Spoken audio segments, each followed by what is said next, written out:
Son, and of the Holy Spirit. Almighty and eternal Father, we welcome your presence among us as we continue to celebrate our Calabash Festival. Over the past years, many of us have learned much about the humble Calabash. Surprising and amazing things. But I recognize you as the overseer of it all. Please bless this evening's proceedings. And as we look forward to Dr. Richard's presentation, bless him too and the work he does. Let this evening be a special moment for us all and one that will help us to keep on with the Calabash movement, as I call it. We ask all of this in the name of your Son, Jesus Christ. Amen.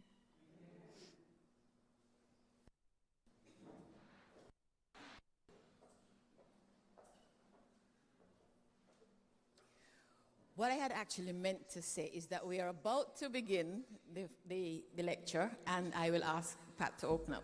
So now I get to do welcome, because I have welcome scheduled after Pat's prayer. Thank you very much, Pat. Dr. George Irish doesn't need an introduction, but in any case, in a little while, Mrs. Vereen Thomas Woolcock, who knew him well, who knew him in a capacity that many of us only dreamed of, will talk about him.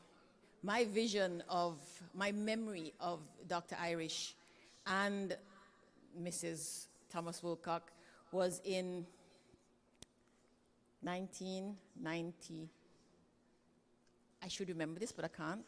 The year Mr. Mandela was freed from prison. And we did 1991, thank you. It's a good thing you have people in the audience, yes.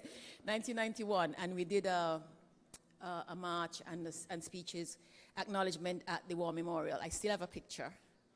Actually, I have several pictures of that day. It's one of the most memorable days for me where Montserrat's concerned. Dr. George Irish has always been a particular favorite of mine. I remember first form, I think. He came back from college, and he came back with drums and dashiki and afro and all that stuff, and just blew my mind, and did this speech for speech day. I went home and I said, Mommy, what does this mean? That mean, that mean, that mean, the other thing mean, because Dr. Irish used this language that was just so beautiful, except at 10 years old, I had not much idea what any of it meant. And so in many ways, Dr. Irish has informed my love of language and my use of language. I don't think he actually recognized that until a couple of years ago when we had that little conversation about drums and the drum. So I love Dr. Irish, and one of the reasons why it's important to me, and I feel so privileged to be able to do this from time to time, is because there's also a history between my father and Dr. Irish. There's a lot of political difference, and also a lot of respect, a lot of personal respect, despite what was evident, what was visible in public.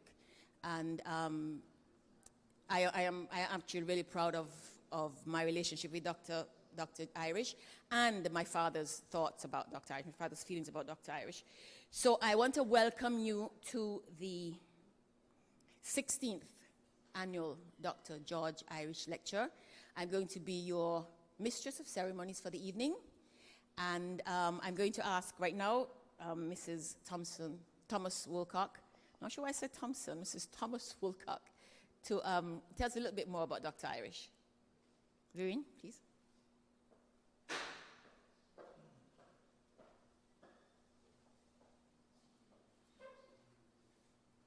A very good evening, everyone.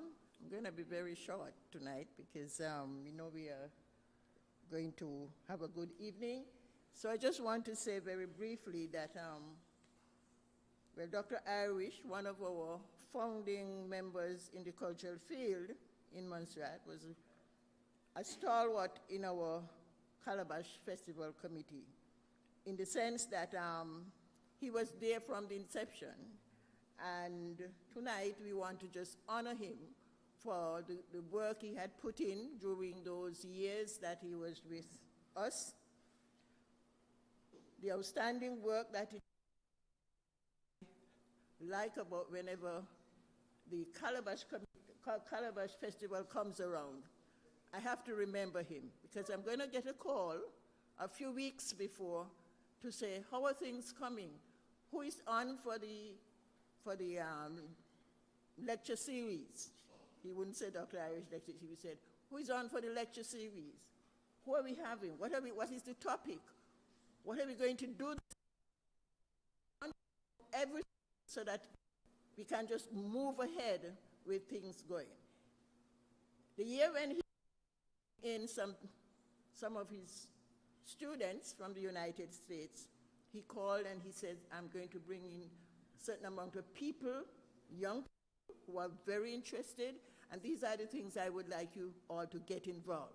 So make sure that you tell Flo and the committee what we are doing and so on. So tonight, I just want to say this outstanding son of the soil who have left us, we honor him tonight for the outstanding work that he did in making sure that the Calabash Festival maintain a standard that will last for a lifetime.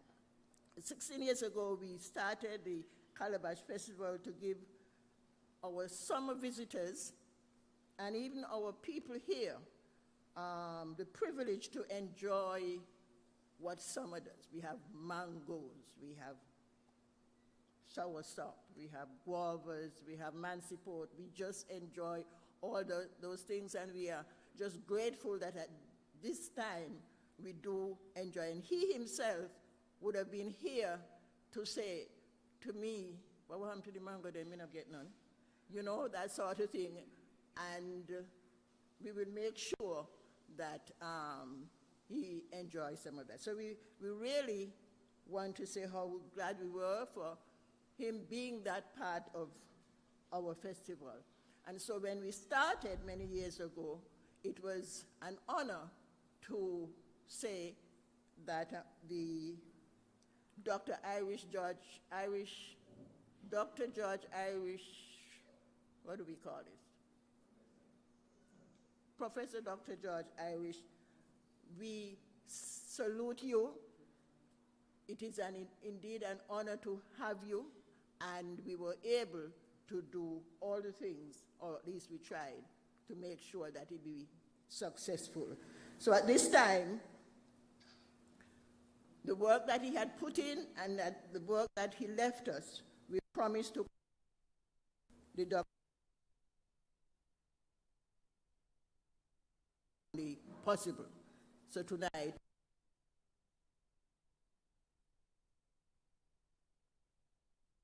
God bless.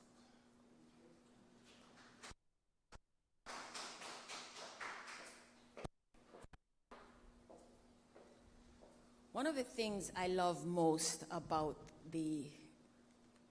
this time of the year and this particular lecture is that 3 of my favorite Monsignor men have been involved in this. My father, Dr. Irish, and Mas Bob. Mas Bob, I've known Mas Bob all my life. Mas Bob's people are from St. Peter's, and so I've known of Mas Bob. Then I went away to school, and I came back. I was working at Tourist Board, and one day I got a phone call. Mrs. Maloney was working, and she answered the phone, and she said, there's a gentleman on the phone for you. And she said it with this kind of tone. Who is that? She said, here. I took the phone, and Mas Bob said, little Shirley, come and see me. I want to talk to you. And that was the beginning of a wonderful, wonderful friendship that I still treasure. And so I am really, really honored and proud to be here this evening, and that this lecture continues. My hope, my prayer, my wish is that it continues and that it grows stronger and much more powerful every year, because Montserrat needs it, and Montserrat still needs the strength, the power, the spirit of those 3 men combined with ours. The women I see in here. Hi, Joseph. Hi, Claude. Sorry. Women. Yes. Just a little bit after Dr. Irish and I had that little difference about drums, what many people don't know is that we didn't stop being friends. And one of the things, I sent him something I was working on that had to do kind of with drums, and we did some work on it a couple of years ago at the Calabash Festival. And I want to read you 3 sentences of it tonight for the woman I'm going to introduce to you in a minute. I sent it to Dr. Irish, and he sent back and said, oh, I like this. But the piece that he really particularly liked, well, that he highlighted on this piece of work that I'm still working on was, I was here even before that woman who used to live on the mountain, you know, the one with the diamond snake with treasure in the sea. Yeah, the mermaid of Chance's Peak, her. I was here before her. That's goddess. It's a thing that we started working on a few years ago. I haven't finished it yet. I promised him I would keep working on it, and it's a work in progress. But I want to use that to introduce Dr. Vernie Clarice Barnes, who is going to introduce our lecturer for the evening. Dr. Barnes? And you understand the mermaid connection.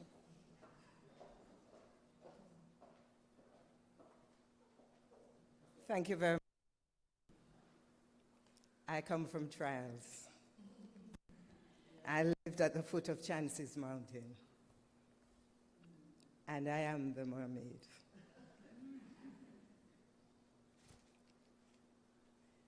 It is a pleasure for me to introduce to you Dr. Anthony Richards. Dr. Richards is a graduate of the University of the West Indies. He did a BSc, and then he did a PhD at the University of London. He's a business consultant who also writes on the history of our sacred and medicinal plants in the Caribbean. His early career was in the research laboratories of biotechnology industry in the UK. While serving as government chief in Antigua and Barbados, and that's chief scientist, he became involved in a Caribbean-wide program for the scientific validation of medicinal plants. And that program is the TRAMIL program that is based in the Dominican Republic. His current research interests include the ethnobotany of menstruation, childbirth, early child care, and funerary rites in the Eastern Caribbean. He's co-author of the prize-winning Cool Caribbean Books series with artist Gilly Gobinet. Anthony Richards is married with 2 children, and he told us that his navel string is buried in Old Road Village, Antigua and Barbuda.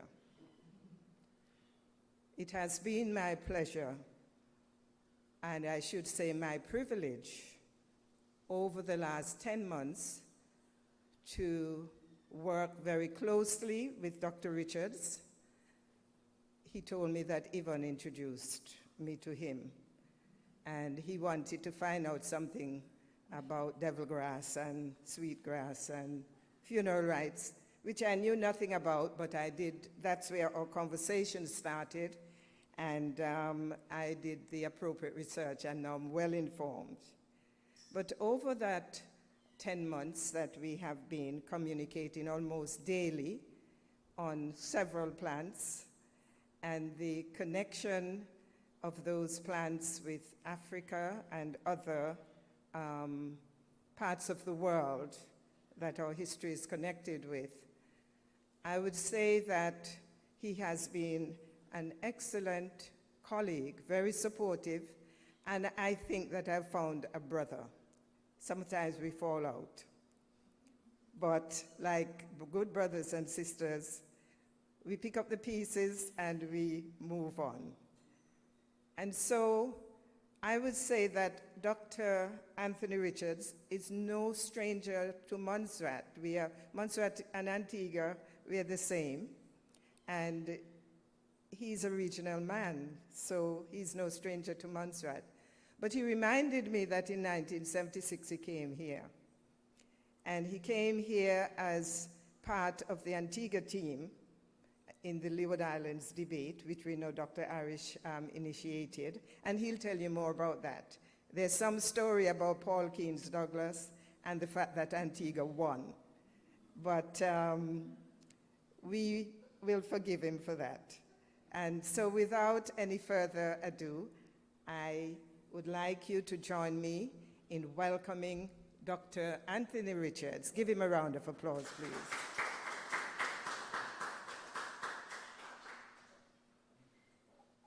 Good evening, everybody, and thank you so much, Dr. Byrne, for your kind introduction. I have enjoyed the last 10 months, these COVID months of consultation with you immensely, and our work has been extremely productive. And yes, you are my sister, right? Thank you very much for allowing me to be your brother. The week is a little bit delayed, so apologies for that. And I would like to jump into a PowerPoint presentation that the president has for you. Then I understand that the format allows for some questions after. Okay, so I'm going to share screen.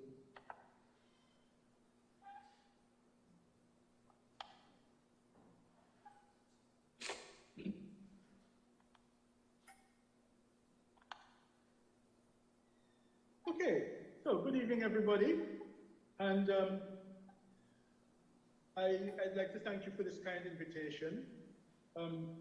I did not meet Dr. George Irish. I don't understand how that was possible. And I'm nonetheless grateful to him for the role that he's played in my life. For instance, for creating the Leeward Islands debate and the opportunities which it provided for young people, like I was once, right, to train in public speaking and travel around and meet our peers. Thank you very much to the committee. The theme is celebrating our African heritage. I can agree wholeheartedly with that theme. And I congratulate you on coming to the 16th year of this festival, which has such immense potential. Summer festivals are needed in most Caribbean islands, as somebody pointed out earlier, Shirley pointed out earlier, to fill the gap in our work calendar. Thank you, Dr. Barnes, again. And I cannot go any further without thanking Miss Annie Rose Dewberry and her family. Miss Dewberry is no longer with us, but she is a pioneer in botanical research in Montserrat through her work during her days at Cable campus. And her work has spawned the work of many others who come along after she passed away. I've depended somewhat on the work of David Russell, who wrote this book. The book is available in Montserrat through the National Trust. I believe that Dr. Gracelyn holds several copies available. And I noticed in the audience a number of my friends from Montserrat and friends from Antigua. So I'd just like to say hello, welcome, and thanks for coming out to support us. Okay. The theme that we agreed with Ms. Rowe, is back to the future, our herbs, our eating. And I want us to kick off with a herb which is very familiar to all of us, Dr. Catharanthus rosea. is one of the Latin names, and Vinca roseus is another, right? I think Vinca roseus was the name for many, many years, and then scientists around the world and in all languages agreed to change it to Catharanthus rosea. I'd be surprised if you don't have a Dr. Diet in your front yard. My granny called her Old Maid, and the books will call it Madagascar Periwinkle. And I've chosen to start with this one because it illustrates some points that I'd like you to take away from this lecture. I think points that Dr. Irish would have been strongly supportive of. And here are the take-home messages from Dr. Dye. The first is, let's celebrate our African and Caribbean herbal legacy.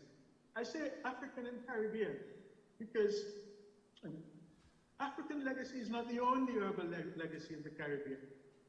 When we arrived in these islands, we met people here, and they already had a herbal legacy, which we carry on.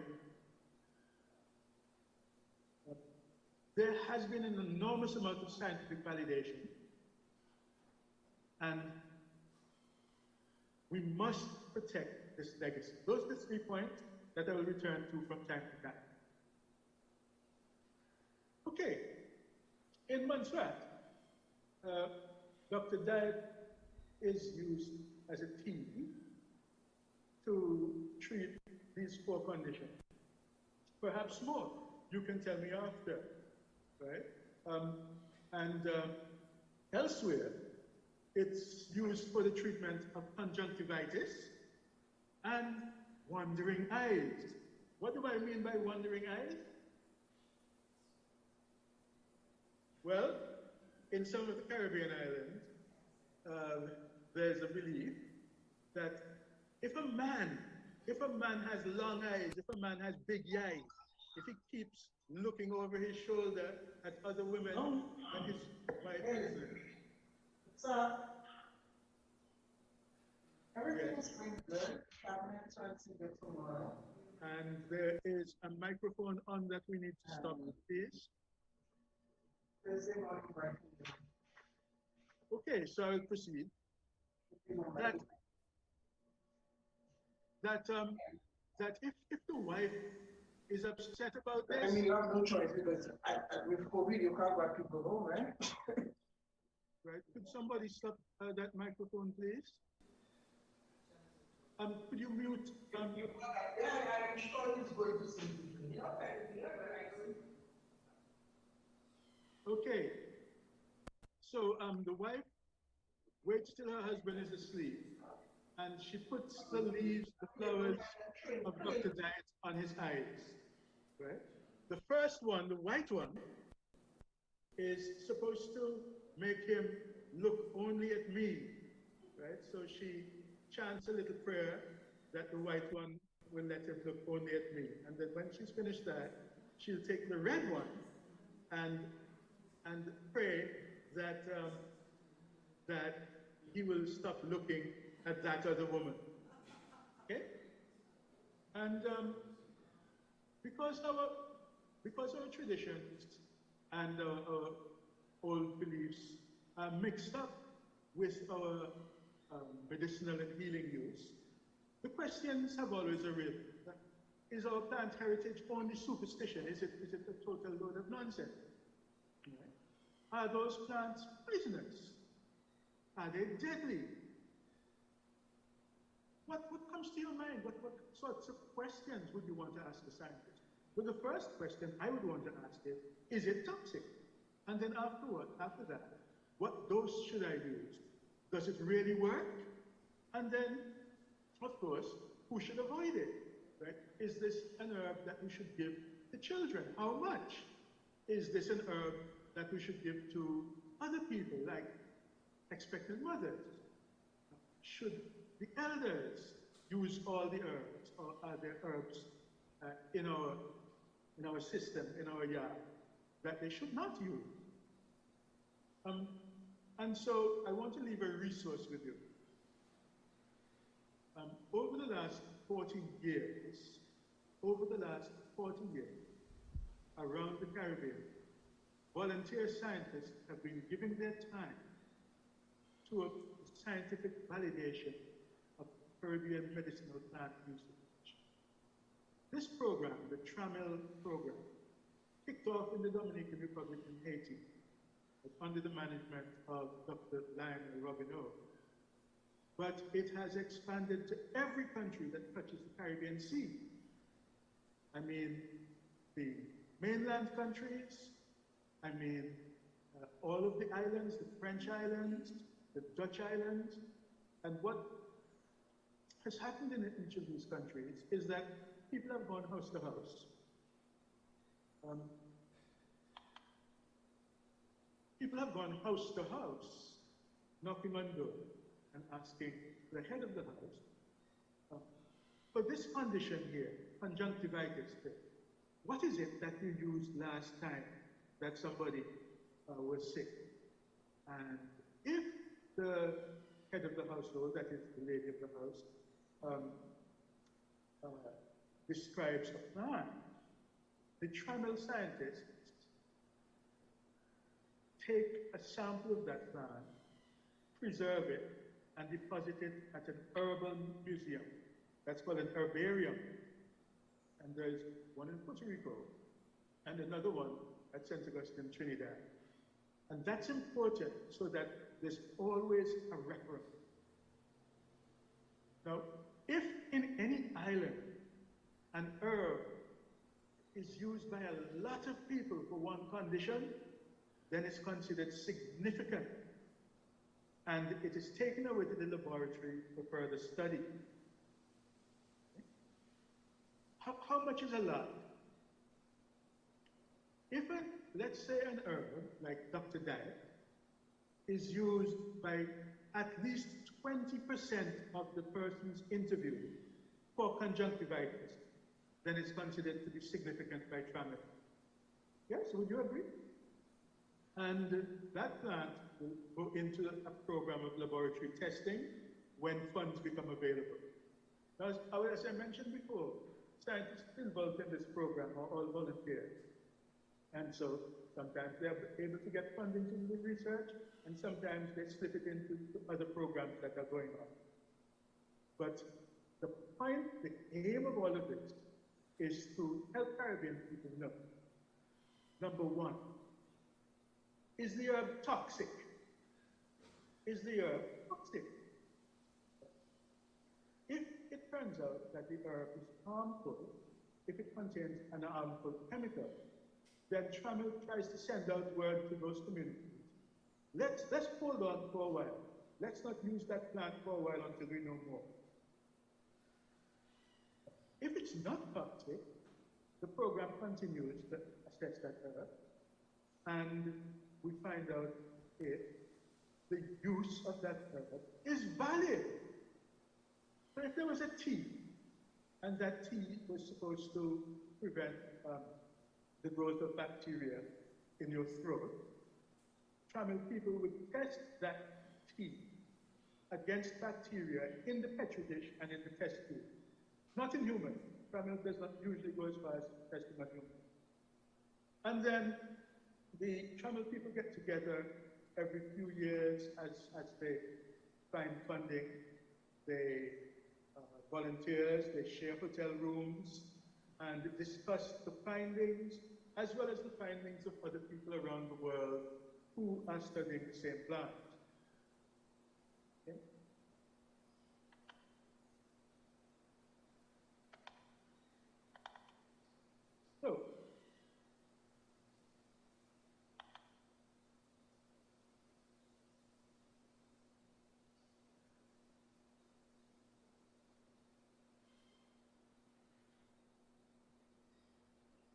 So this is how you will find TRAMEL. Be careful. People sometimes think it is .com, but it is .net. And I hope that some of you have already checked it out on your computer. Right?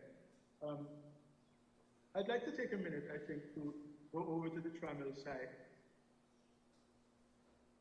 and to show you how it works. I think if I do nothing else in this evening, I will point the way to the Tramil website, where you can continue to do your own investigation and make use of this very, very valuable resource. So, I'm going to share screen again and go to the internet.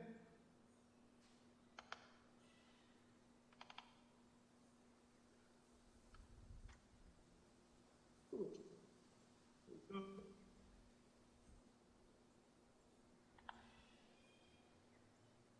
We have queued up some Tramil information for you.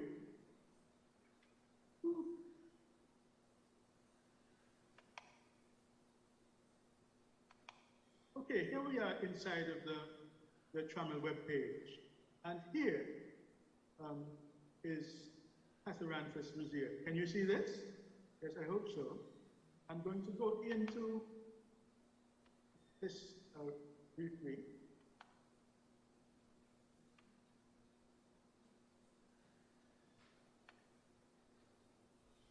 So that you can see the information that's put there. And here are some of the vernacular names. In Cuba and Honduras, this is because it was significant in those countries. And then there are many pictures, there are scientific drawings and other useful pictures, useful to doctors and others. Now down here, there's a section on the preparation and posology. Okay? And right here, for conjunctivitis, prepare an infusion of 3 to 4 white flowers, cover the pot, leave to cool for 5 to 10 minutes, and so on. Then it goes on to say, with a cotton compress on the affected eyes, 5 to 10 minutes, repeat 2 to 3 times a day. Now what you see there is a quantity, number of flowers, a time for cooking, a dosage, and the number of days to use it. You will find that to be so for several other plants in this compendium. And here, you will see a section on the toxicity. So I hope you'll be able to jump into the Tramil library. Excuse me, Dr. Richards, we are seeing your Facebook page, not the actual website. Okay, great. Just screen share. Right. All right, I'll stop the screen share and come back. Right. Here. Okay, so I got that message, I've stopped that screen share, and now thank you very much for that. And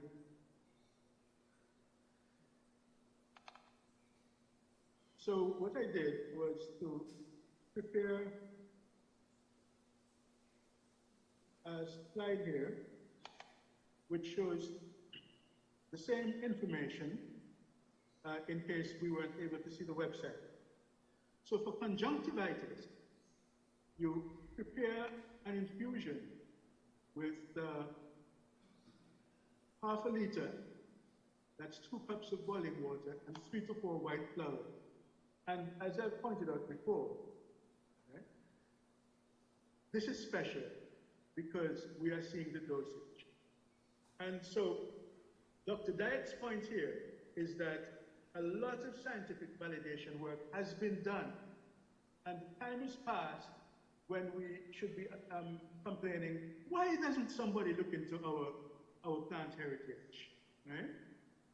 Why aren't our plants ever studied?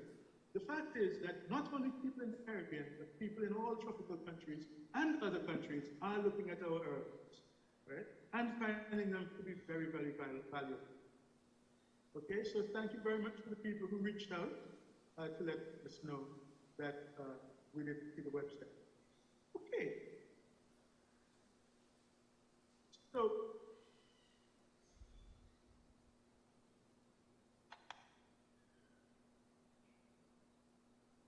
One last time, at www.trammel.net.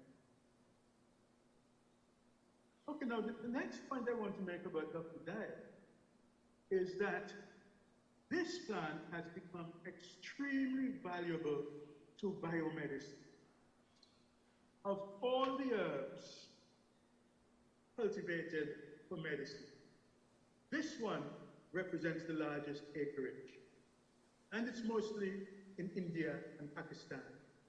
So if you were to go to the hospital to be treated for cancer, it's quite possible that one of the compounds found from Dr. Dyer, isolated from Dr. Dyer, would be among those used. In the 1960s to 70s,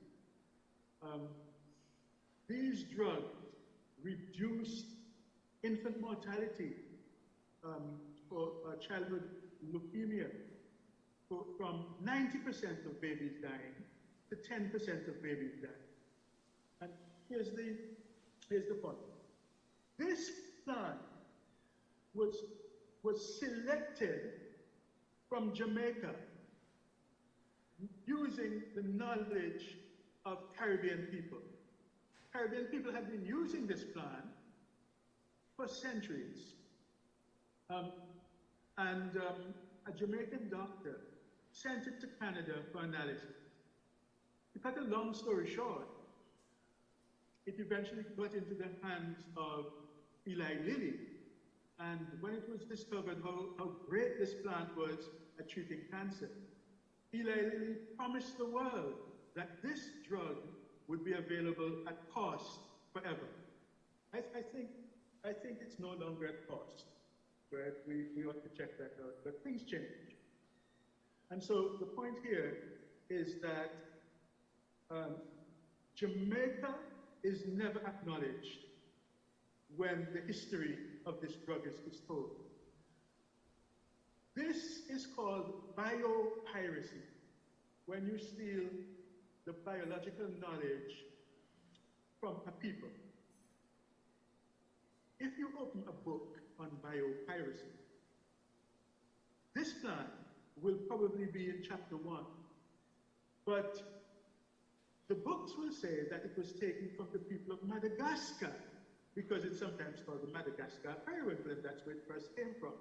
But it was Jamaican scientists, a Jamaican doctor and his nurse wife, who collected this plant over and over, who arranged for Boy Scouts to go out and collect this plant. The wife dried this plant on her veranda, and then sent it to Canada over and over for these companies to explore. Right? So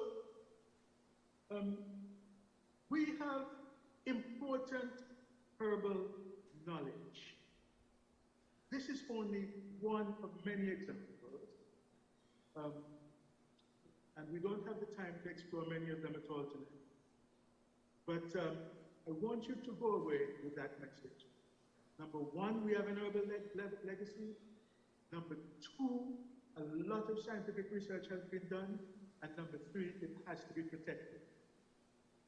Now, in the case of an independent country, the knowledge of the people, the knowledge of the herbalists, the knowledge of the obeah men and obeah women, it belongs to the country.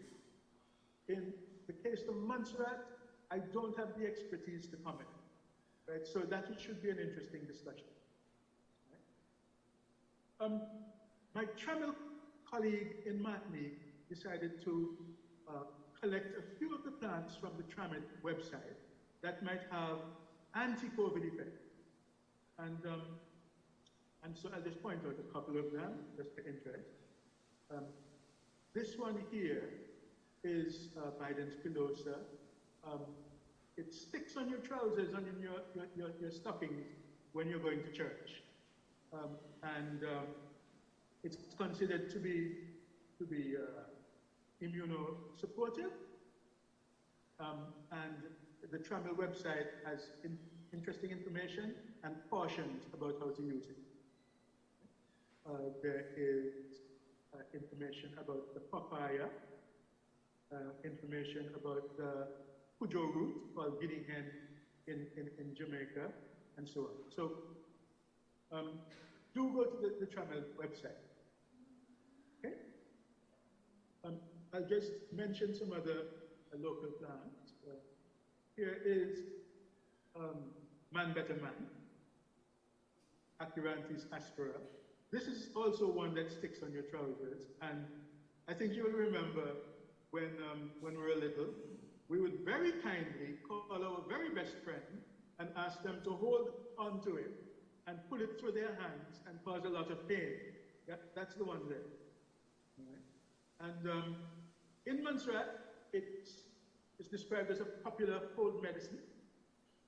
Trammell doesn't mention it, but mentions a relative of it, which is used to treat fatigue, right? It's one of those plants that are now called adaptogen. Elsewhere in the Caribbean, one of the traditions is that this plant, right, the tea can make you mighty, can allow you to beat up 6 men. So some people will plant this plant at their door, in front of their doorstep in Trinidad, and plant a coin under it and ask the plant to protect them, or even to hang this plant upside down, hanging down over the doorway, so that it points downwards. It is called soldier's sword, and it's thought to protect the door against evil influences. And perhaps the last plant I'll mention before going away is our beloved Tongkhuli. Tongkhuli, or the apple from the Indians, has other names like maiden apple and so on. The name Tongkhuli, French pomme for apple and kuli, Indian worker, right? It's considered a pejorative term now, but kuli originally simply meant laborer. Okay, and maiden apple because of its profound effects on the womb. By increasing the contractions in the womb, a certain amount of it can shorten the number of menstruation days, right? But too much of it can trigger the abortion of a fetus. Okay? So its other names, Karaili in Trinidad and Ban Karaili, clearly from India. Ban, meaning small, the small Karaili. And Cerasee in Jamaica, lizard food over in Antigua, reflect some of the African names. Okay? And it's considered a herb sacred to St. Lazarus in Cuba, and people will wear Tongkhuli and crawl from one side of Cuba to the other on their hands and knees to arrive at church on St. Lazarus Day, bringing leaves of the Tongkhuli, which is called Kundiamor. In Haiti, it's called Asorosi, and other names, and used to prepare all sorts of drinks and tonics. And Haitians and Cubans, even in the United States, in Florida, will seek out Tongkhuli. All over any place there are the descendants of Africans. This plant, Momordica charantia, seems to play a very special role. And I was interested in why it was so, and found that in many African countries, it's considered a miraculous plant. So here is in Ghana, it's a symbol used as a symbol of the Ga people. And here is a Ga royal funeral. The Ga people live in Accra, the capital of Ghana. And here you see the royal women wearing the Tongkhuli around their neck.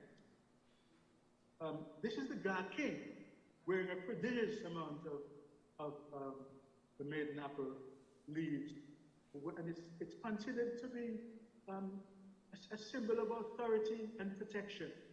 It's very much the way the athletes in the Olympics would have worn a crown of glory from laurel leaves, and even today, those leaves are represented in the Olympic symbol. And if you look on the hat of a Liat captain, you will see the gold leaves for the captain and the silver laurel leaves for the co-pilot. Yes? So these are the laurel leaves of the people in Ghana. Here's a special picture, the day of twin. And this mom is walking with her two adult twins. I've seen many pictures like this, and they are celebrating wearing the Tongkhuli. Oh, isn't this cute? I got this picture from the father of these children who dressed up in their ceremonial dress for a special day of the Ga people. Okay? So I think that's just pointing out that the plant perhaps got its name, special name, special reputation, all the way back in Africa and continues with us now. And today in Barbados, it's still called Miraculous Bush. Here, some women in Togo, next door to Ghana, came out, took their clothes off to come out to protest that the government was locking up their sons and grandsons. And guess what they wore around their neck? And here are some traditional priests. They go to the forest and they consult this special stone. And according to the color of the stone, they can tell you whether God is saying that this is going to be a good year or a bad year. And guess what they have around their neck? Okay. So thank you very much for your time, right? And your attention.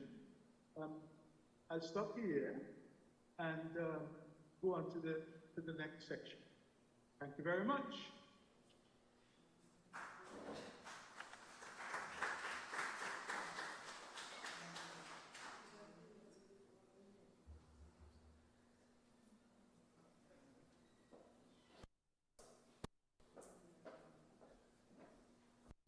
Thank you very much, Dr. Richards. Tongkhuli is interesting. I didn't understand what Tongkhuli meant. I didn't even know how to spell it. And we call it lizard food. I'm not sure, I can't remember what it tastes like, the little melon thing, but we used to eat it. And can you unmute, please? Can you unmute, please? Yes, perfect. Oh, you didn't hear me? No? Okay, let me start again. Saying that I had not recognized that I had never known what coolie meant. We call it Tongkhuli here in Montserrat, but we also call it lizard food. And I said also that when we were kids, we used to eat the little orange thing with the red seeds inside. And I can't remember what it tastes like, but we used to eat lizard food. So thank you very, very much, Dr. Richards. It's a question and answer segment. Anybody has questions?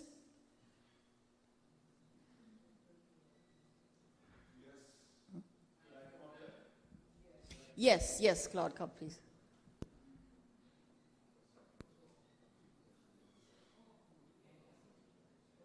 Doctor, can you see me? Can you hear me? Indeed, I see and hear you very well. Okay. Huh? Oh, okay. I can just talk. Oh, okay, okay. Doctor, here's something I want to ask you. And I'm not being funny at all. I'm very, very serious. Huh? Say what? What's this?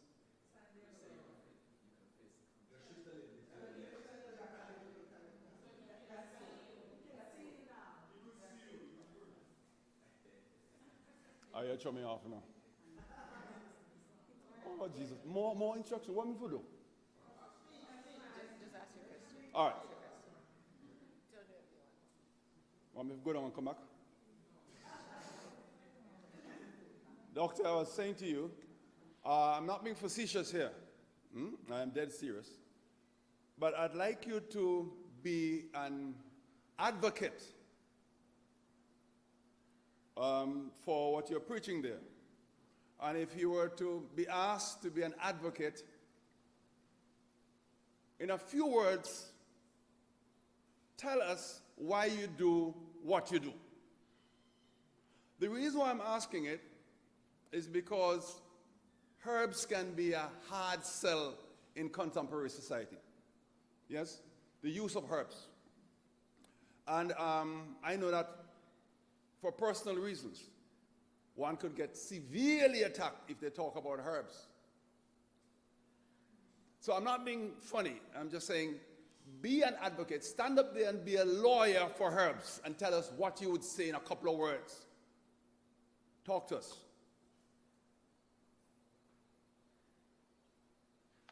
Well, thank you for an opportunity to say even more about herbs. I am a biochemist. My background is in grinding up something and trying to find out what the active ingredient is. And click on Wi-Fi. And most of my career, I thought that was what it was all about. But having returned to the Caribbean, I realized that there was another part of the work that needed to be done. And it was to be an intermediary between the scientific community and our own people. We are taught very little about ourselves when we go to school. Almost everything we know at home, we have to leave at the classroom door when we go in. And that's from how we dialect, right, to spiritual beliefs about Jumbi and so on, to our herbal knowledge. And I think the time has come where we can begin to build the institutions which have already been built in Europe from the 70s and 80s and 90s, where the biomedicine and the herbal medicine work together. So in the National Health Service of the United Kingdom, in the health services of Germany, Switzerland, and Italy, their complementary medicine is well established in practice and in law. So the time has come when we need to sit down as professionals and talk carefully, earnestly, and respectfully to each other about how we build on our own legacy, right? Our ancestors, our own heritage, right? And bring this richness to our own people. Right? Thank you, Dr. Richards. I have a bit of a comment. I'm not quite sure I agree with Claude that you're vilified or resisted so strongly for emphasizing herbal medicine, because I think everywhere you go, everywhere you travel nowadays, where you, and not just now, you know, for many, many years, I think people have been moving back to herbal medicine and organic foods and so on. And as a matter of fact, I remember when my dad was sick in 2010, and when they were trying to figure out what was wrong with him, one of his doctors, the infectious diseases specialist who saw him, was a Chinese doctor who said to us, you know, he was in an American hospital, they had bags of stuff, pumping vitamins and minerals and all kinds of drugs into him, and the Chinese doctor said to us, you know, if we were at home, like in China, we'd be treating him with herbs, and we probably would get a different result. And my father was interested in that because he also recognized the importance of herbs. And in Montserrat, you have your grandmother and your grandfather who always give you food, give you bush tea. I have bush tea every morning up to now. You know, I know lots of people who do. So, any other questions? Oh yes, we have some questions online. Alan is going to read them for us. You start first, yes.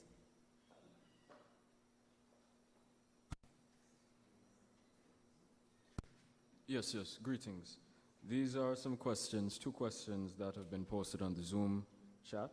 The first one is from Aldrin Sweeney.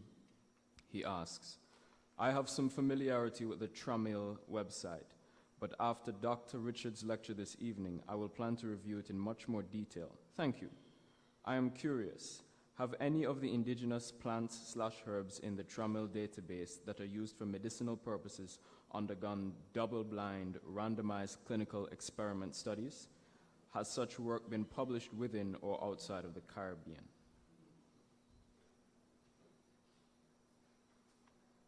Okay, thank you very much for that question, Alan, and from the questioner. As I pointed out, the Tramil work tends to stop at preclinical. It does not go on to look at the effect of these plants in human beings. However, Tramil is just the tip of the iceberg. If you were to Google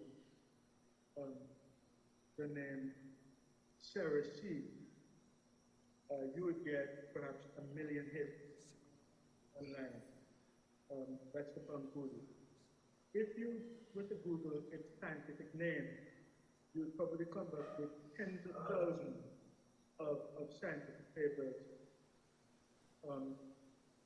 And among those, a few clinical trials, double-blind trials for using the herb or one of its ingredients in study. Beyond that, there are patents, right, which follow the discovery of either preclinical or clinical effects of the herb. And so what we find is that people are patenting away our heritage from under our feet. And that's the second point I wanted to make today. So thanks for that question. Tramil did not do the double-blind trial, but other people in the tropics and especially in the rich countries are doing this work. Yes, thank you very much. There's a second question from Caribbean Freedom Fighters, and he starts out by saying Grenada's Coolie Popper, so I guess he's saying Tongkhuli is called that there. He says, thank you, Dr. Richards, it's a delicious snack. And he asks, can you address the question of dosage? I would imagine that is in reference to the same Tongkhuli that he calls Coolie Popper.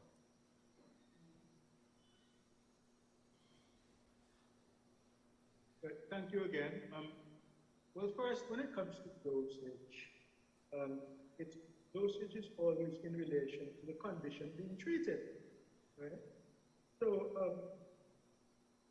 if you were to take an herb like lemongrass, and you wanted to treat a common cold, right? Then you have a prescription on the Tramil website. X number of grams or bunches of the grass in water for a certain amount of time and drink X number of days and withdraw, if not no cure within, no improvement within 5 days, consult a physician, and so on, all on the Tramil website. One would have to be very specific about what plant and what condition one is talking about when it comes to dosing. I do suggest that you head over to the Tramil website to have a look. The dosage is always the question on the mind of Caribbean people. As the generations have gone by, mommy knows less than granny knew. You know, I know less than mommy knew. And I fear that my children will know less than I knew about our tradition. The dosage slips away.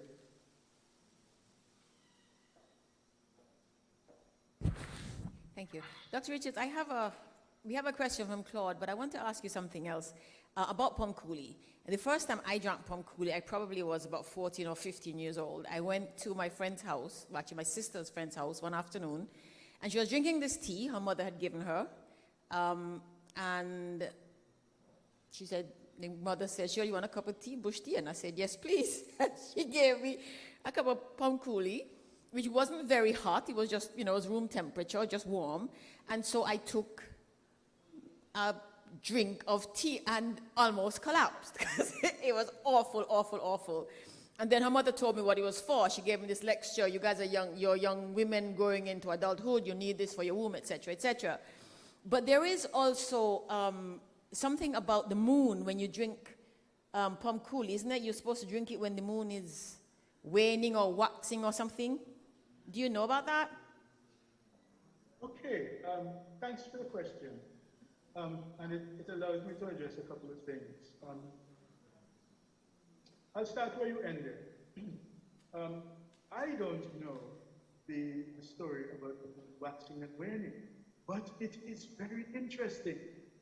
And I'm delighted that you mentioned it, because this allows us to try to trace that belief to one of the old world countries or to the Amerindian.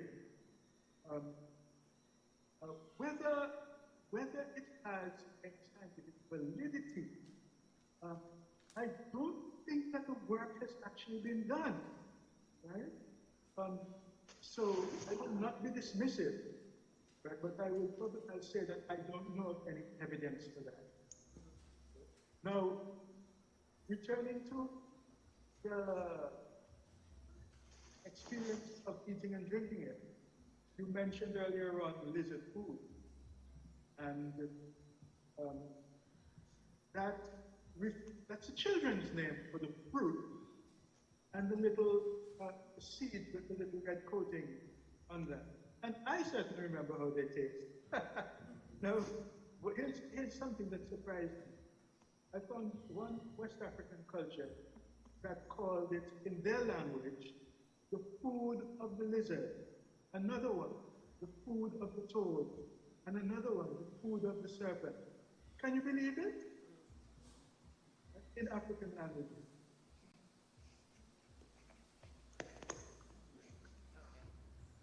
Okay. Thank you.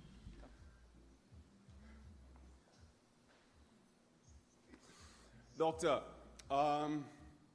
you agree with me that there is a herb for every ailment, every human condition on the planet Earth? Let me give you an example. I'm sure you will, but still verify that. The other day, I was under a breadfruit tree. Someone tossed a breadfruit. There were not many up in the tree, so decided we're going to share. He tossed on the breadfruit tree and I decided to catch it because it's fairly ripe. I didn't want it to splash. As it came down, this fingernail here was a little long. The breadfruit lashed it and it jarred it immediately. It was very painful. And I said, oh God, what am I going to do here? All right, so it started to turn red immediately. Quickly, I went home and took some aloe vera, broke it just like that, push it inside there. There's no swelling, there's no reddening. It just stopped everything. There's no development of anything, you know, festering and all that pain, and you can't use your finger. I use this finger within short order. I hear you and your work, and I believe that there's validation for your work. But my question to you is this. How can you, or what do you propose that one can do in order to transfer your work to the common man, so the common man would accept the use of herbs in all its glory and use it plentifully, if you understand me? Yeah? There you are sitting there in your laboratory, mixing up your herbs and so forth, finding good results. That is good. How are you going to get it across to the common man that herbs have beneficial properties which you should incorporate into your system daily because it's good for you and very good for you? In other words, how are you going to extend that knowledge to the common man? That's my basic question.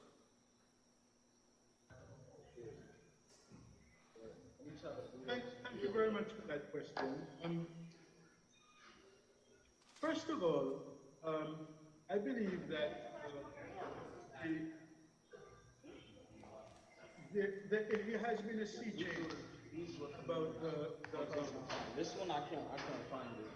It was showing up a whole bunch of other ones that wasn't available. So why wouldn't it show up in him? Yes. Why wouldn't it show up in him? Mute everything except him.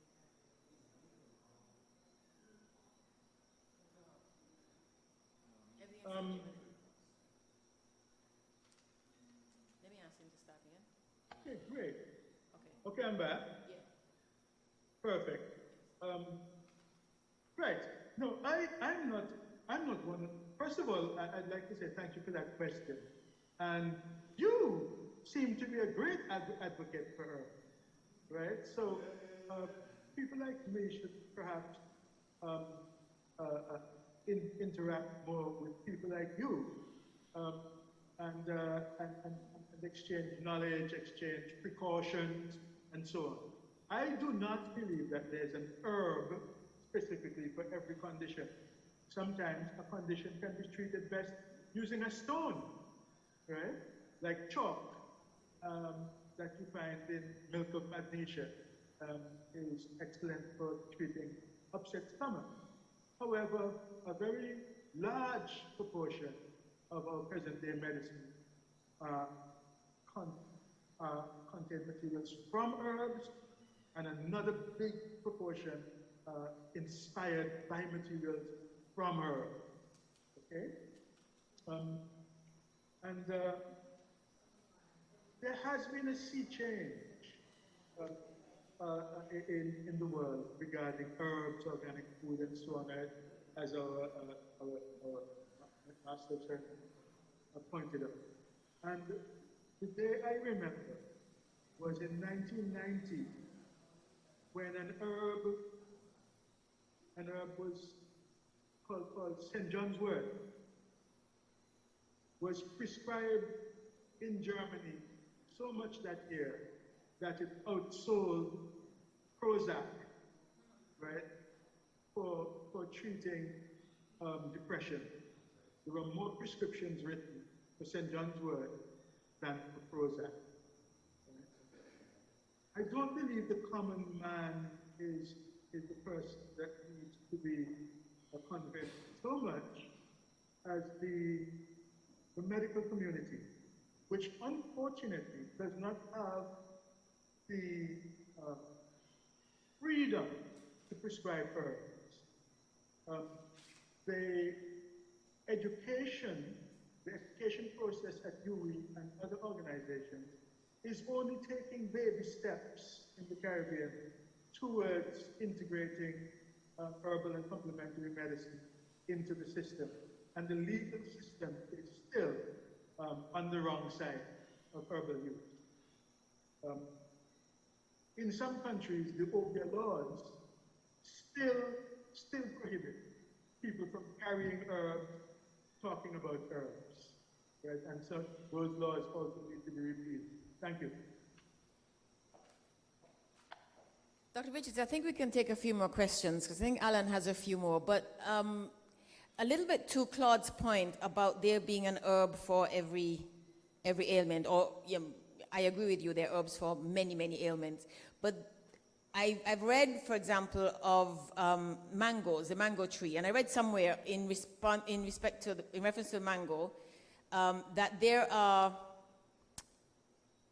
how nature works. Nature gives you, sometimes in the same plant, I can't remember the exact words, but basically something wonderful and delicious that too much of could harm you, like mangoes, so sweet, and people with diabetes, for example, are cautioned about taking so much sugar. But the mango bush is good for any other instances where perhaps the one tree gives you both sides of the coin.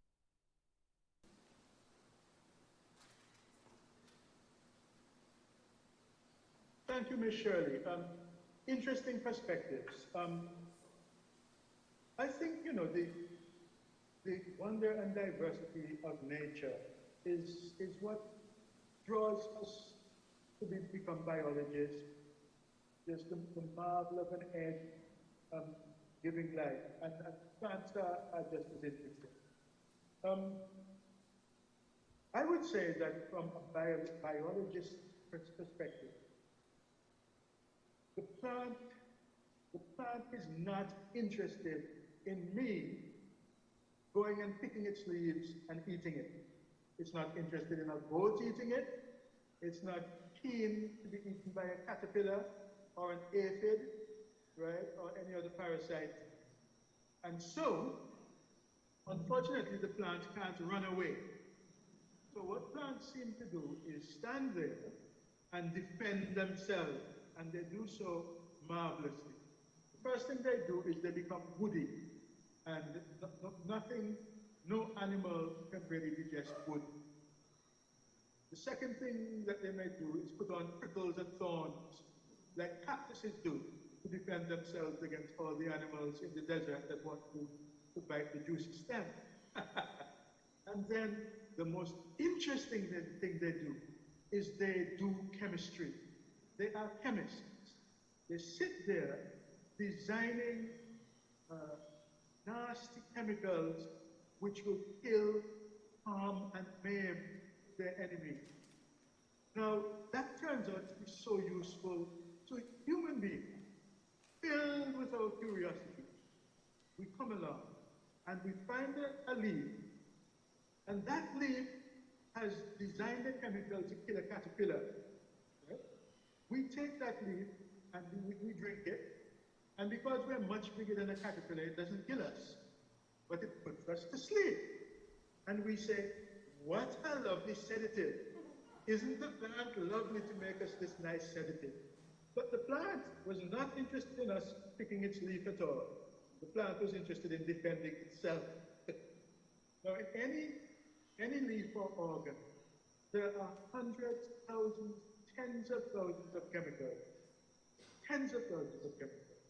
So it is a bit, from a biochemical point of view, it's a lot more complex than saying that the plant gives us two things. You know, it gives us many, many things. Sometimes both harm and healing are found inside the same organ of the plant.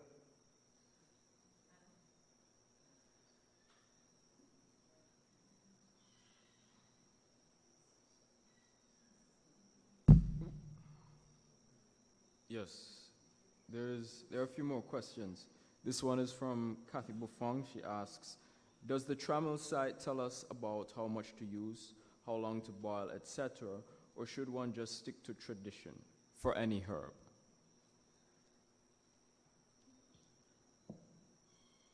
Thank you.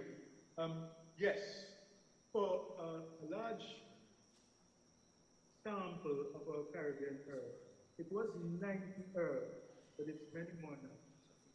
Tramel's website does tell us, first of all, if it's toxic and safe, or safe. And then second, how to use it.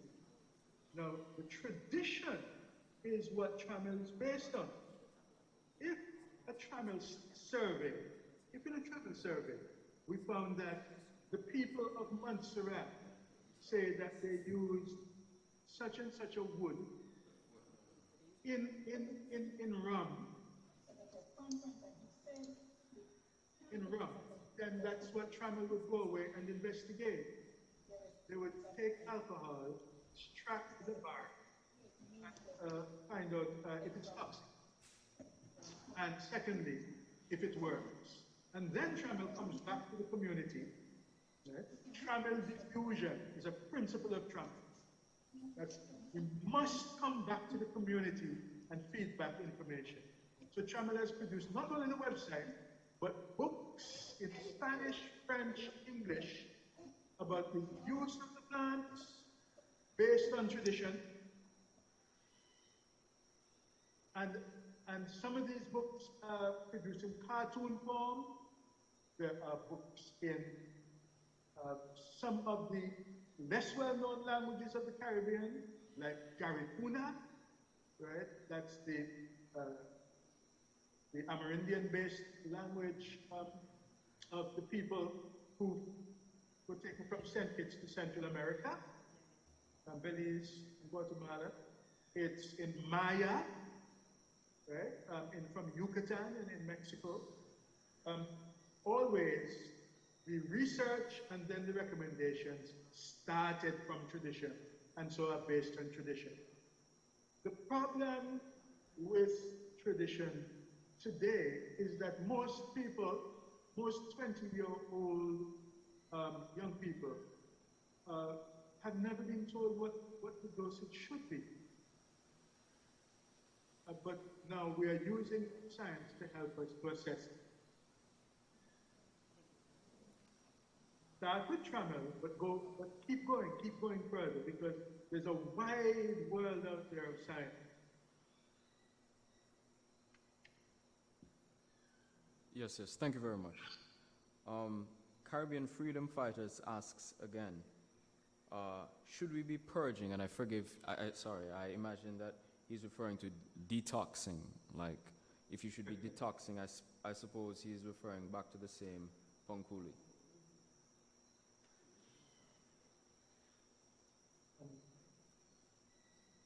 The Tongkhuli, Momordica charantia, or bitter melon, has a slight laxative activity.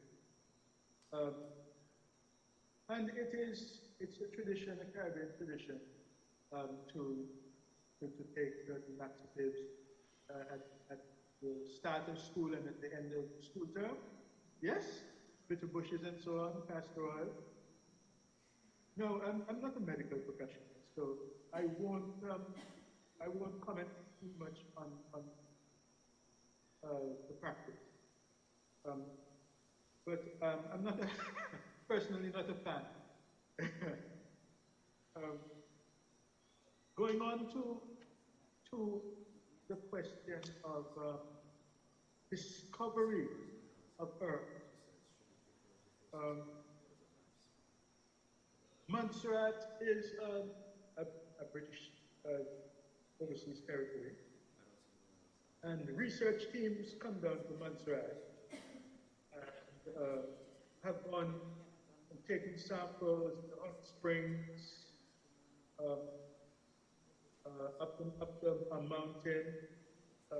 They're taken back to Britain, analyzed for useful bacteria, and you would be surprised at what the wonders that can be found. Today with COVID testing, we all become accustomed to the word PCR, polymerase chain reaction. Every country, every hospital now has PCR testing. But the whole PCR process depends on a bacteria that was isolated from sulfur springs in Yellowstone National Park back in the 70s. The person who isolated that organism found that it grew in hot water, and so it could be put to work in hot equipment, right? Like the PCR device. And that person probably never worked another day in his life, okay? Because he's a very rich person now. All from a jar of hot water taken from a hot spring in Yellowstone National Park. Montserrat.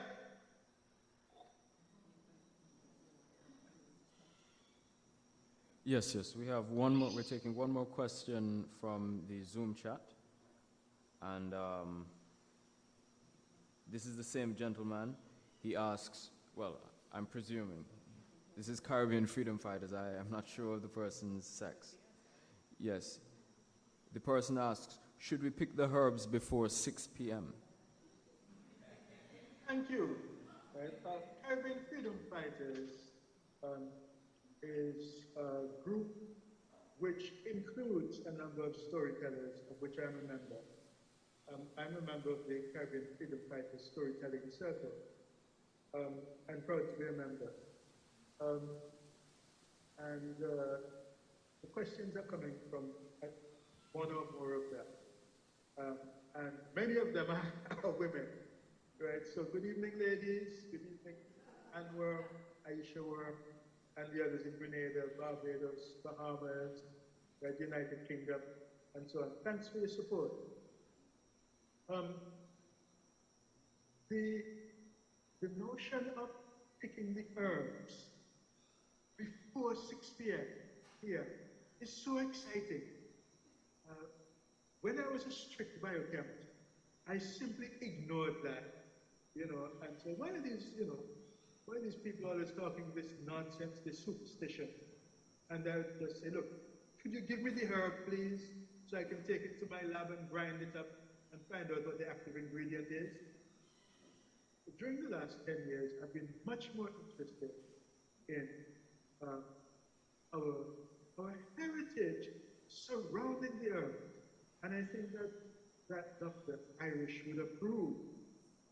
And so I collect stories like this, and people need to do the work. First of all, is the physiology of a plant different between day and night? Absolutely. And some early work shows that the chemistry of before sunlight, before sunset, it's just one of those traditions. My colleague, scientist in Grenada, gave me an interesting suggestion. He said that he thinks that part of the reason why our elders did not pick herbs after 6 is because of misidentification. And there was a section in my talk where I was going to talk about misidentification, how one herb can look like another herb in the daylight. But imagine at night, imagine if you have to go to the fence and grab a handful of Tongkhuli, take it inside, and under a hurricane lamp, boil a tea. What other vines and herbs are mixed into that?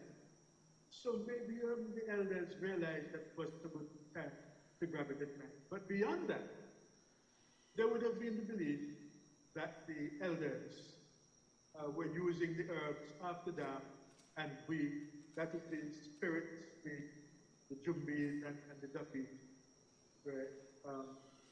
of the other world. Whereas the daytime, the time for us to use the trees and the herbs. There would have been that belief as well.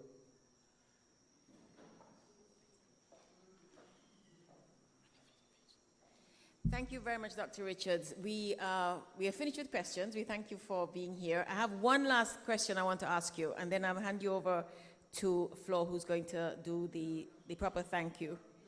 And yes. Okay, we change. Okay, we have a change of plan. But Doctor, you have a question? Okay, let me ask this one last question, and then come. The question I have, Doctor, is kind of in the same vein. Not at night, but there's a thing about how when you're blending, and I had a conversation with my friend the other day, Yvonne, who was doing some herbal therapy, shall we call it that? And we got a little bit of they have a bit of a difference. I was taught that when you're blending herbs, using different herbs in one pot of tea or whatever, one bath, you can't use odd numbers. You can't use 2 types or 4 types or 6 types. It has to be 3 or 5 or whatever. And she says her grandmother told her when using leaves, you can't use 2 soursop leaves. You have to use 3 or 5 or 6, 7. Which is it? Do you know? Okay. In the Eastern Caribbean, I am familiar with the tradition of odd and even numbers.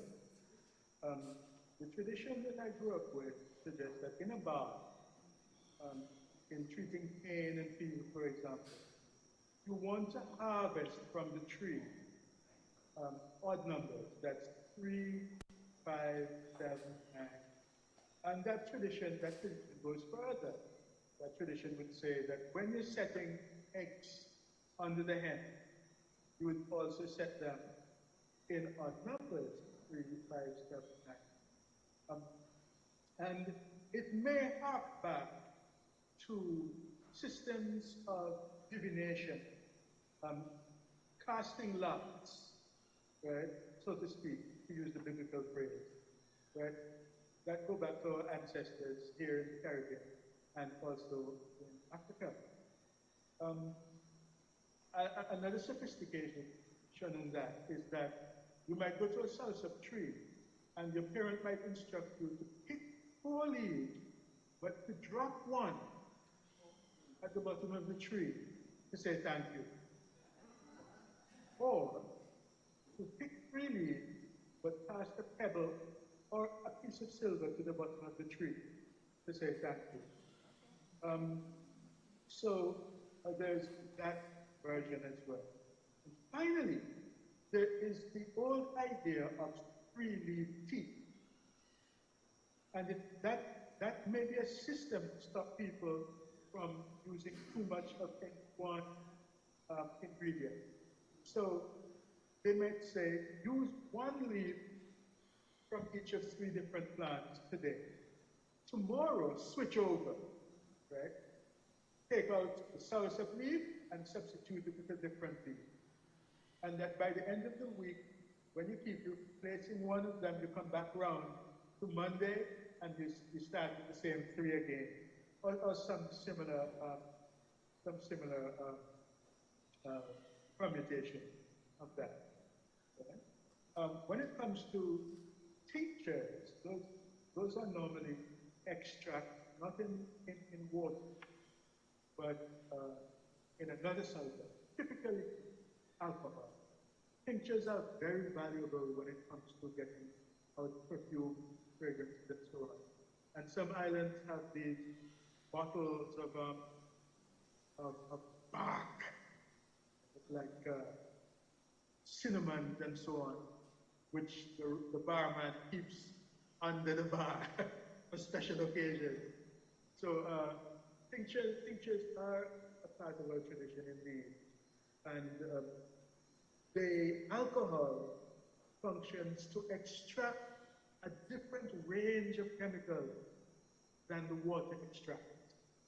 Right? So if you were to prepare a tea from a leaf and a tincture from a leaf, you would get 2 different spectra of chemicals in there. And so 2 different effects. It's best to follow the tradition.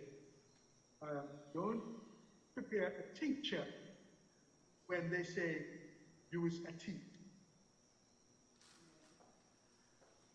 Okay, yeah, Mrs. Wilcock.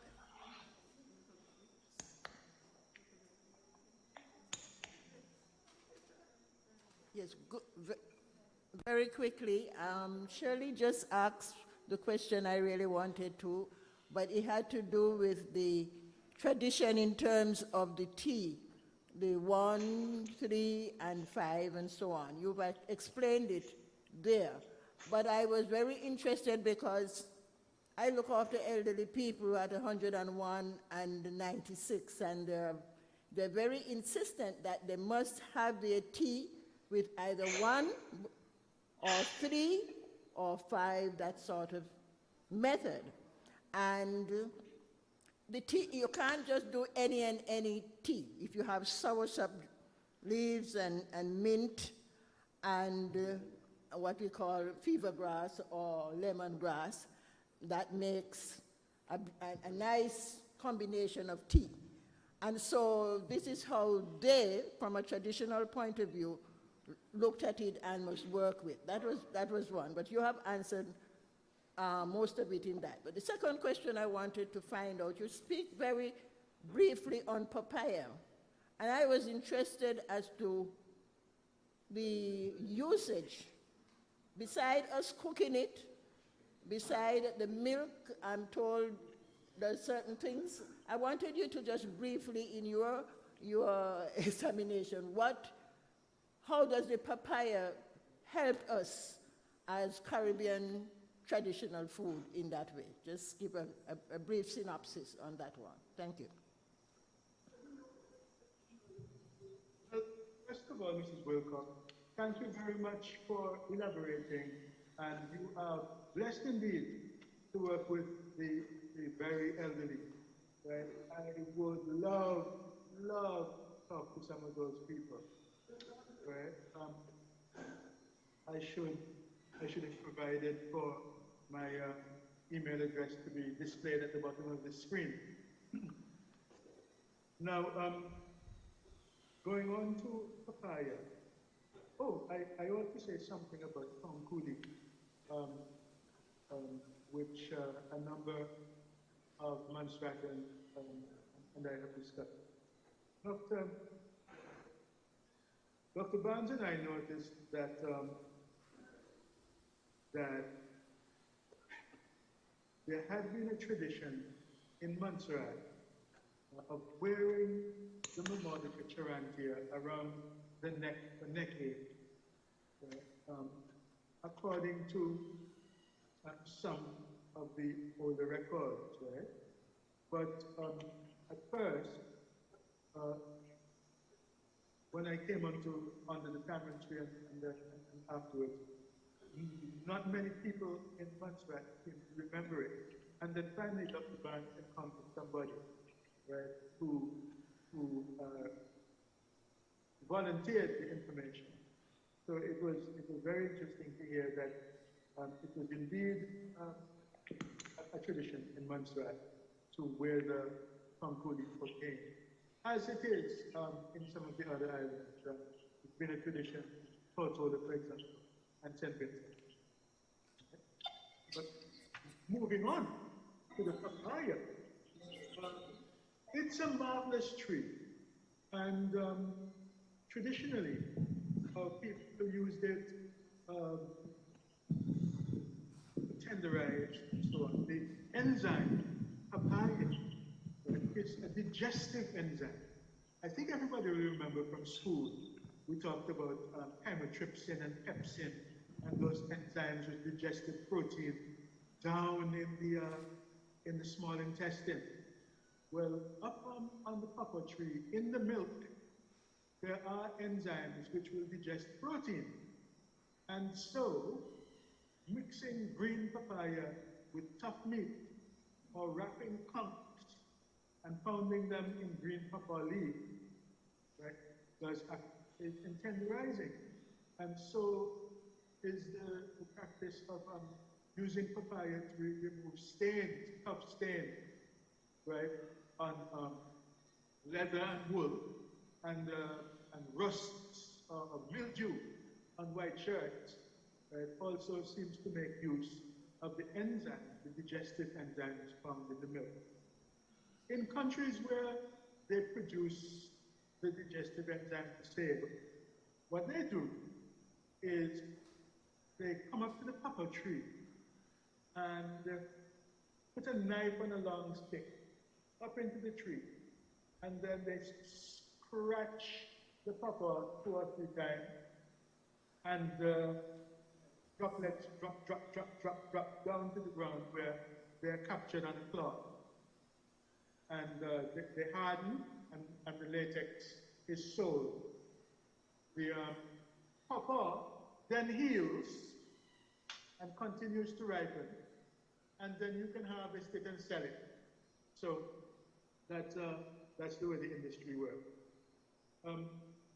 As a medicinal plant, the use of papa leaf has continued to surprise me over the years, and people have traditionally used it to treat the dengue, and then later, by guessing, they extended that to chikungunya, and then people are guessing that they can extend it to treat the COVID-19 infection.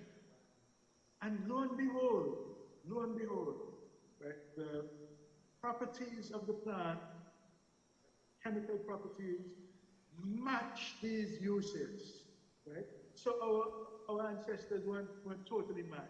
There seemed to be some validity in the use of the leaf for these conditions. Dr. Richards, I just want you to go back a while because I've been waiting to add to the 6 o'clock theory. And what it is that was passed down to me by an elder is that the trees actually go to sleep with the sun. And so the potency of the leaves are not as effective. So I don't know if in gathering your plants you ever checked the difference in the potency between sunset and 12 o'clock or whenever the sun is up.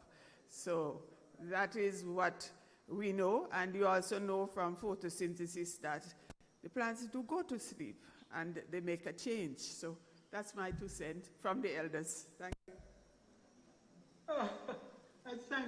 And thank you. Right? I would say that photosynthesis is different in grasses like sugarcane and in cactuses. Plants that live in the desert don't try to capture the sunlight in the day and do something else at night. But yes, there are differences. Doctor, unless you're well initiated, herbs are not attractive. Herbal teas, the ingesting of herbs are not attractive to a certain age group. Children, for example, teenagers and so forth, they turn up their nose on it. But we know that the body contains majorly endowed with receptor cells for bitterness, not sweetness. So the more herbs you take in, the more the body says, give me more. Herbs are extremely bitter, but there's some receptor cells for bitterness. My thing to you, again, how are we going to get that message to that body of people so that they could embrace what is good from the ground up, so to speak? We need some advocacy in that direction. And there's where I'm at.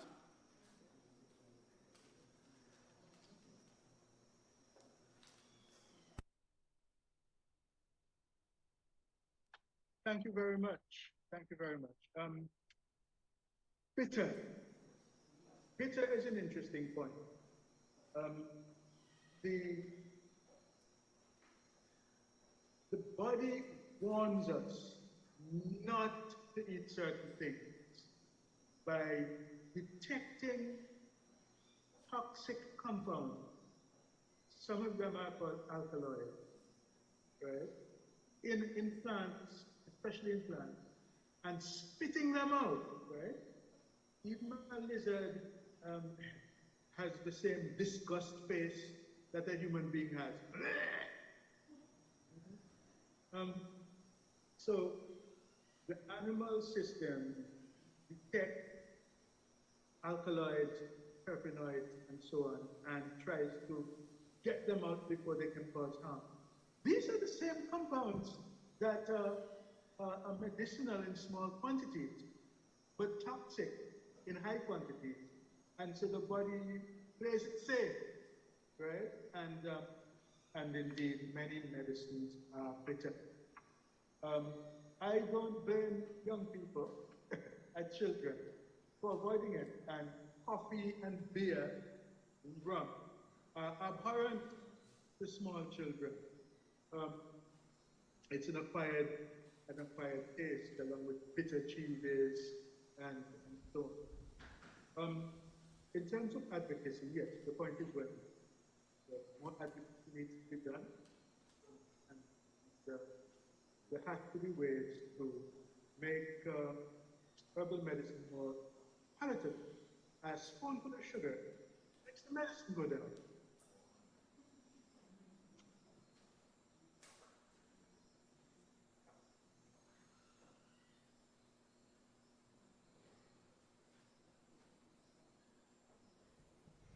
Dr. Richards, it has been a pleasure.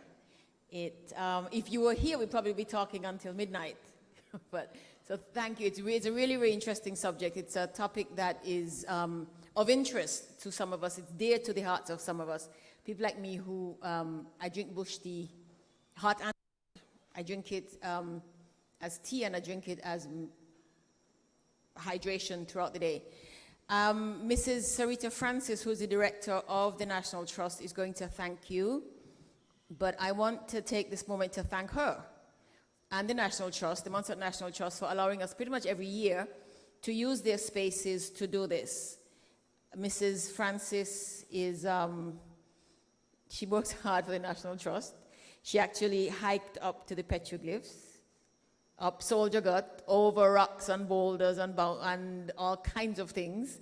And that's just sort of part of the work that National Trust does. And we are honored and grateful that the National Trust also engages things like the Dr. George Irish lectures. Mrs. Francis? But before she comes to give the last word, let me say thank you very much to the Calabash Festival Organizing Committee one more time, to Ms. Flo for inviting me, and for all the others who worked very hard in the background. The great meeting is to Francis yesterday and get to know a little bit more about you today. Thank you.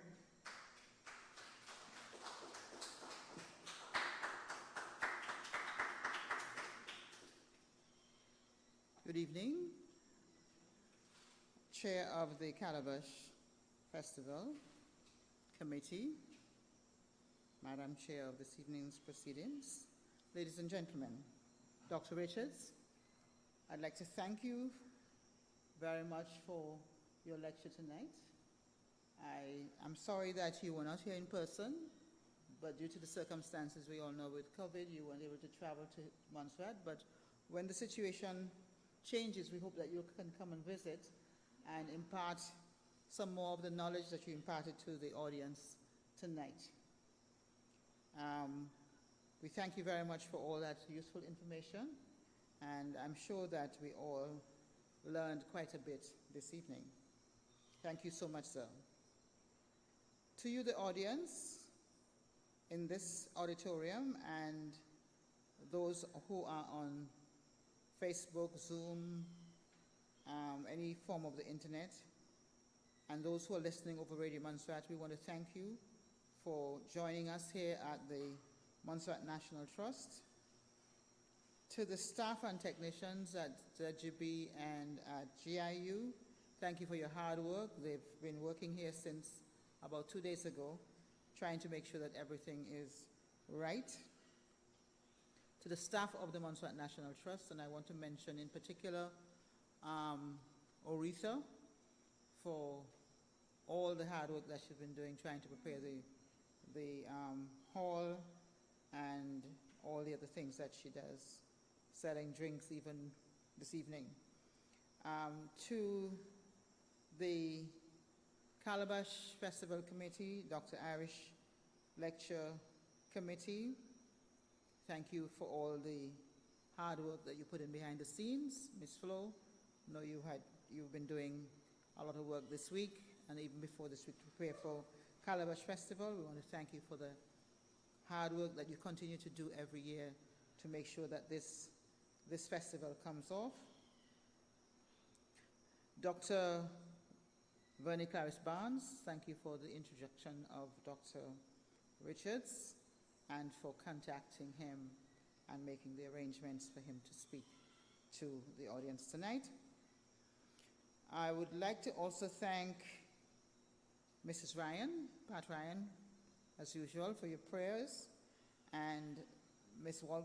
Thomas Woolcock for your opening remarks about Dr.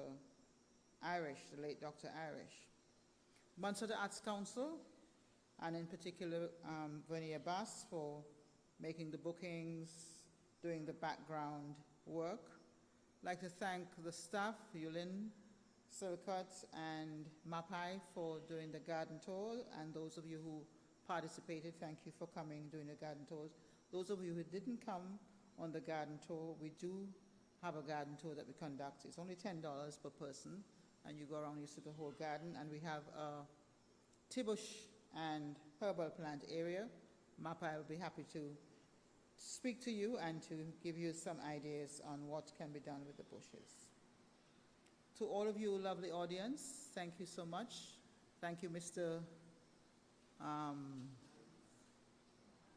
Mullins, for helping to do the things, and also the technicians at the back, as I mentioned before.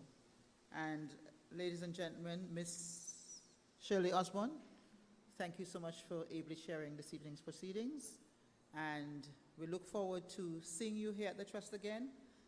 For any other occasion, come and visit us, come and shop in the gift shop, and organize anything you want, lectures, weddings, we are open. So thank you so much for this evening. Thank you, Dr. Richards. Bye-bye.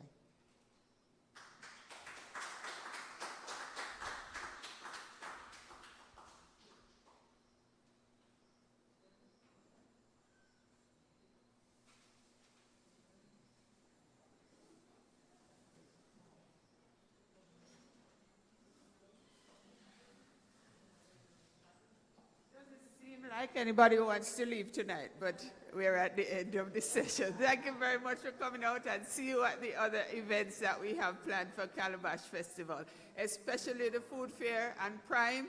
They're all in one area, so you'll have a wonderful time, and the exhibition at the museum.